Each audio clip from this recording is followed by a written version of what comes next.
হঠাৎই আমার চোখ নিজে থেকেই চলে গেল কাকিমার দিকে। ঘন কালো চুলগুলো এলোমেলোভাবে কিছুটা ছড়ানো। বুঝতে পারলাম কাকিমা স্নান করে বেরিয়েছে। আগে কখনো কাকিমাকে এত সুন্দর লাগেনি। কাকিমা আজ গামছা পরে নাও, প্রতিদিন একভাবে আর ভালো লাগে না। ঝড় বৃষ্টির মধ্যে যা হলো তা কোনো দিন ভুলব না।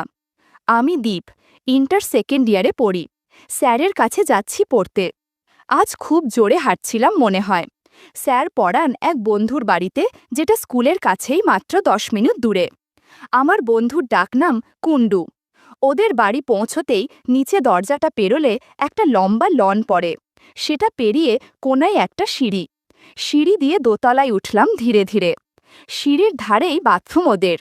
ঘরের কাছে যেতেই কুণ্ডুর মায়ের সাথে দেখা। খেলা করলাম কুণ্ডুর মা। শাড়ি, পেটিকোট আর একটা টাইট ব্লাউজ পরেছে। ব্লাউজ দেখে মনে হলো বিয়ের আগের, কেননা অনেক টাইট ছিল।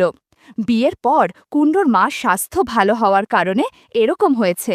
সবই কাকাবাবুর আশীর্বাদের ফল, যা কুণ্ডুর মাকে দেখলেই বোঝা যায়। এসব খেয়াল করতে করতে দেখি কুণ্ডুর মা আমার দিকে তাকিয়ে আছে। ওর মা হেসে বলল, দীপ, তুই খাটে বস, স্যার এক্ষুনি চলে আসবে। আমি লজ্জায় চোখ নামিয়ে খাটে গিয়ে খাটে বসলাম। কুণ্ডুর মায়ের বয়স ৩৮ বছরের মতো হবে। খুব ফর্সা, ধপধপে সাদা, কোমল ত্বক, বেশ কর্মঠ মহিলা। দেখতে খুব মিষ্টি, ঘরোয়া বউ বউ লাগে। আমি রোজ পড়তে গিয়ে ওর মাকে দেখতাম। শুধু আমি না, বাকি বন্ধুরাও কুণ্ডুর মাকে পছন্দ করে। একদিন স্যার পড়ানোর পর আমি সিঁড়ির সামনে এসে জুতো পরছি। পাশেই বাথরুমে কুণ্ডুর মা স্নান করছিলেন। গরমকাল, সবই সকালে আর বিকালে দুবার স্নান করে। আমার বেরোনোর শব্দ পেয়ে ওর মা বাথরুমের থেকে আমায় দাঁড়াতে বললেন। তাই আমি আর জুতা পরলাম না। একটু দাঁড়িয়ে তারপর আবার জুত পরতে শুরু করলাম। হঠাৎ ওর মা বাথরুম থেকে বেরিয়ে আমার সামনে দাঁড়ালেন। আমি নিচু হয়ে জুত পরতে পরতে মাথা তুলে তাকালাম। আমার চোখ আটকে গেল শাড়ি পরে থাকা কুণ্ডুর মায়ের দিকে। এক ঝলক দেখেই আমি লজ্জা পেয়ে মাথা নিচু করে আবার জুতোর দড়ি পরতে থাকলাম। ওর মা আমায় জিজ্ঞাসা করল, স্যার কেমন পড়াচ্ছে? আমি লজ্জায় ওর মার মুখের দিকে তাকিয়ে বললাম, স্যার তো ভালোই পড়াচ্ছেন কাকিমা। ওর মা পড়ার ব্যাপারে জিজ্ঞাসা করতে থাকলো, আর আমি তার দিকে তাকিয়ে উত্তর দিচ্ছিলাম। মাঝে মধ্যে এদিক ওদিক তাকাচ্ছিলাম, কিছু দেখার উদ্দেশ্যে। ওর মা কি বলছিল সেদিকে মনই ছিল না আমার। আমি শুধু তাকেই দেখে যাচ্ছি। কেমন যেন একটা কামনা অনুভূতি হচ্ছিল। হালকা হাওয়ায় শাড়ির আঁচলটা দুলছে আগে পিছে।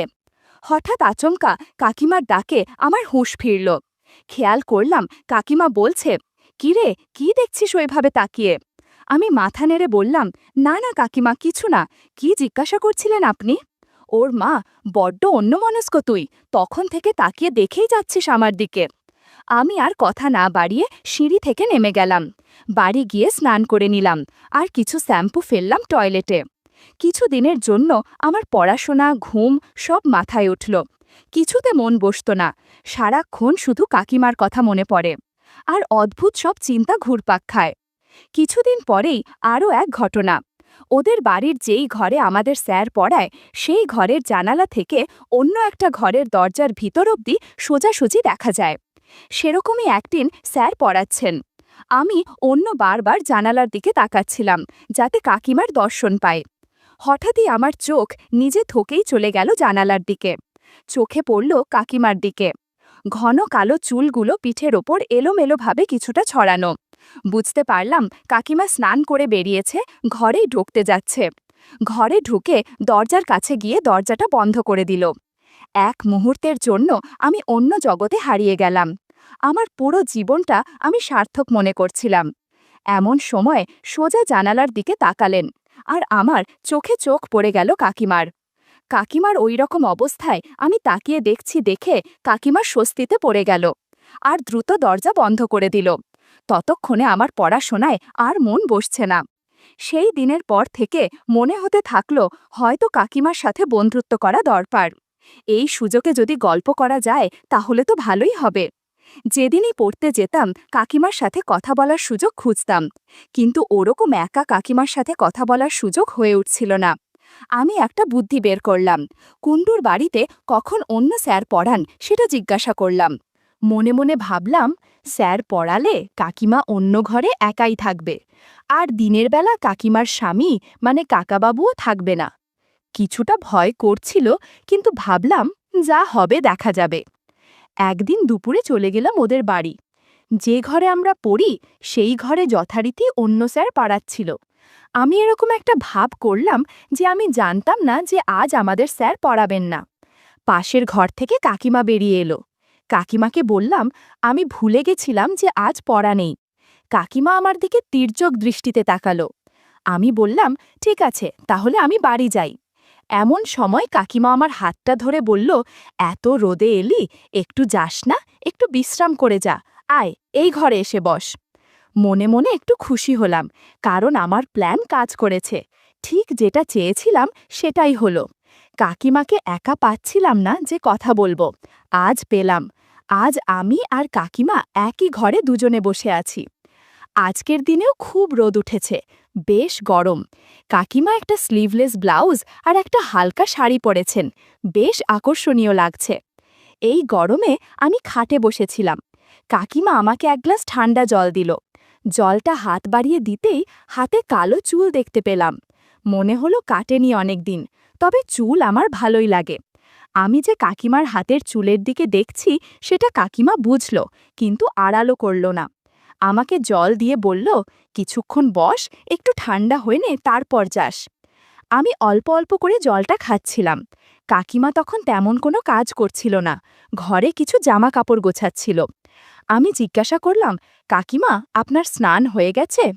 কাকিমা বলল, হ্যাঁ রে, সকাল সকাল করেছি। আমি আর চোখে কাকিমাকে দেখছিলাম।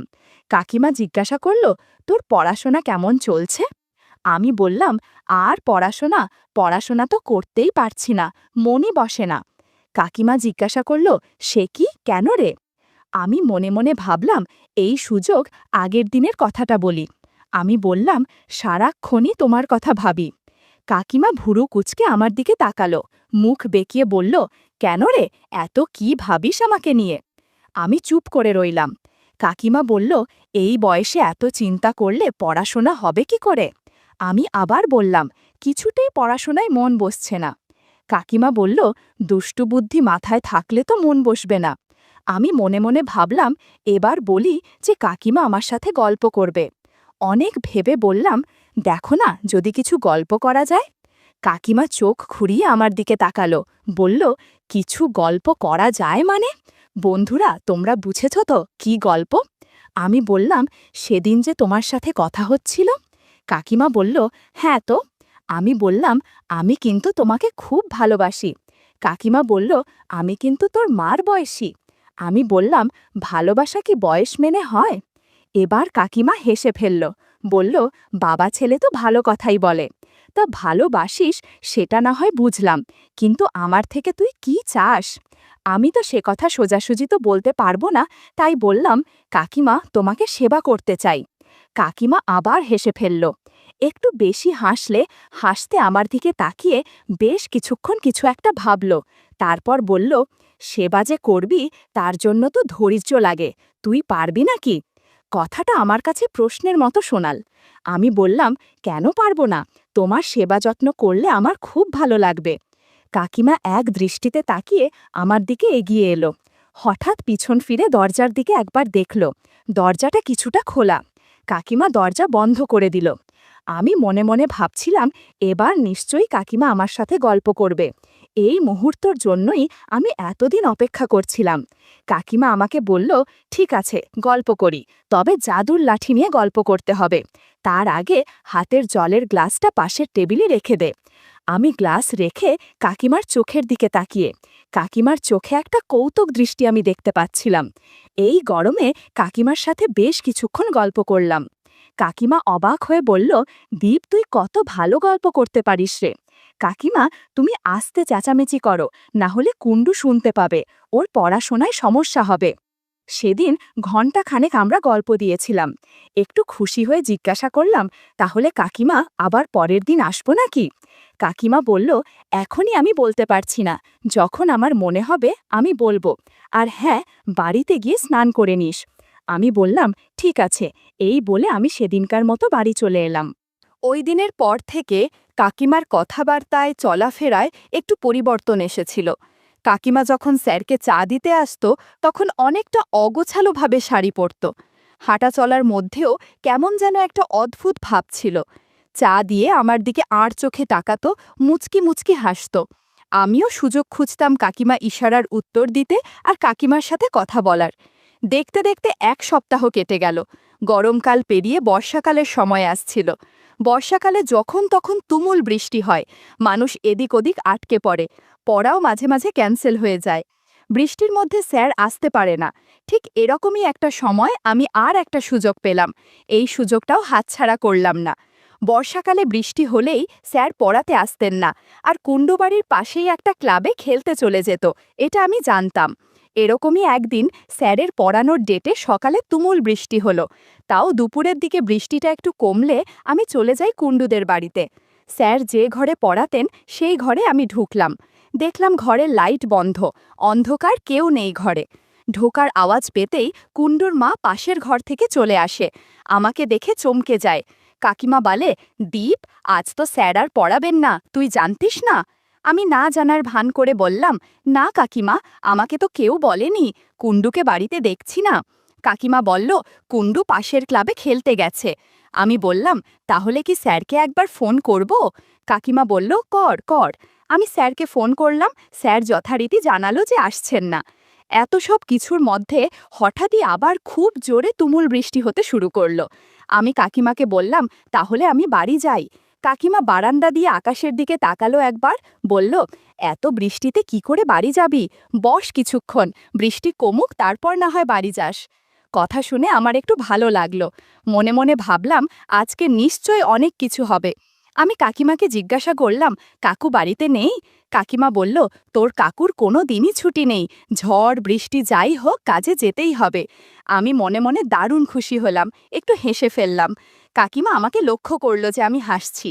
জিজ্ঞাসা করল, স্যার আজকে পড়াবে না? সেটা তো তুই জানতিস, ইচ্ছা করে এলি তাই না? বললাম, না কাকিমা, আমি সত্যি জানতাম না, এমনি এমনি বৃষ্টির মধ্যে আমি কেন আসব? কাকিমা বলল, থাক হয়েছে, সব বুঝি আমি, ন্যাকামো করিস না। আমি হেসে ফেললাম আর বললাম, কাকিমা, কুণ্ডু কখন আসবে? কাকিমা বলল, বৃষ্টি থামলে যখন ইচ্ছা হবে, বৃষ্টির মধ্যে কি করে আসবে? আমি আরও খুশি হলাম। বাড়িতে আমি আর কাকিমা একা। কাকিমা বলল, এই ঘরে বস। আমি বেডরুমে গিয়ে বসলাম। কাকিমা বলল, দাঁড়া, সিঁড়ির সামনের গ্রিলটা লাগিয়ে দিয়ে আসি, দুপুরবেলা না হলে কেউ ঢুকে যাবে। এই বলে কাকিমা সিঁড়ির সামনের দরজাটা লাগিয়ে দিল আর বেডরুমে ঢুকল। এদিকে আমি খাটে বসেছিলাম। লক্ষ্য করলাম কাকিমা আজকে একটা পাতলা নাইটি পরে আছে। আজ পড়া নেই বলেই, না হলে আমি সব সময় কাকিমাকে শাড়িতেই দেখেছি। কাকিমাকে বললাম, কাকিমা, তোমায় খুব সুন্দর দেখাচ্ছে। কাকিমা পাল্টা জিজ্ঞাসা করল, শুধুই সুন্দর? আমি মুচকি হেসে বললাম, না মানে কাকিমা একটা গার্ডার দিয়ে নিজের চুল বাঁধতে বাঁধতে বলল, এই বৃষ্টি থামতে অনেক দেরি হবে মনে হচ্ছে। আজ কিন্তু অনেকটা সময় আছে, যতক্ষণ বৃষ্টি থামছে না ততক্ষণ। এতক্ষণ এভাবে বসে থাকলে বোর হয়ে যাবি। চল একটা কাজ করি, ওয়ার্ড্রপের ড্রয়ারে লুডো খেলার কোট আর গুটি রাখা আছে, খেলবি নাকি লুডো? বন্ধুরা, তোমরা বুঝেছ তো কি বলতে চাচ্ছি? আমার কথা শুনে কাকিমা হেসে ফেলল, হাসি মুখে আমার দিকে তাকালো। মনে হলো কাকিমা বুঝতে পেরেছে। একটু পর লুডো খেলা শুরু করলাম। বৃষ্টির মধ্যে লুডো খেলার মধ্যে আনন্দই আলাদা। বাইরে মেঘের গর্জনের জন্য কাকিমার চেঁচামেচির শব্দ বাইরে যাচ্ছিল। হঠাৎ কাকিমা চুপ হয়ে বলল, ছাতা এনেছিস নাকি? আমি বললাম, আরে না, ধুর, ছাতা দিয়ে ভালো লাগে না, এভাবেই ঠিক আছে। কাকিমা বলল, আমি আবার মা হতে চাই না। আমি বললাম, এত দুশ্চিন্তা করো না, তুমি পিল খেয়ে নিও, তাহলে সমস্যা হবে না। লুডো খেলতে খেলতে অনেক সময় পার হয়ে গেছে। ওদিকে বৃষ্টিও থেমে যাওয়ার উপক্রম। এদিকে আমরাও ক্লান্ত ছিলাম। কখন যে 2 ঘন্টা পার হয়ে গেছে বুঝতে পারলাম না। সারা ঘর কেমন এলোমেলো হয়ে আছে, বিছানার চাদরটাও অগোছালো। কাকিমাকে বললাম, নতুন চাদর বিছিয়ে নিও, না হলে কাকাবাবু দেখলে সমস্যা হবে।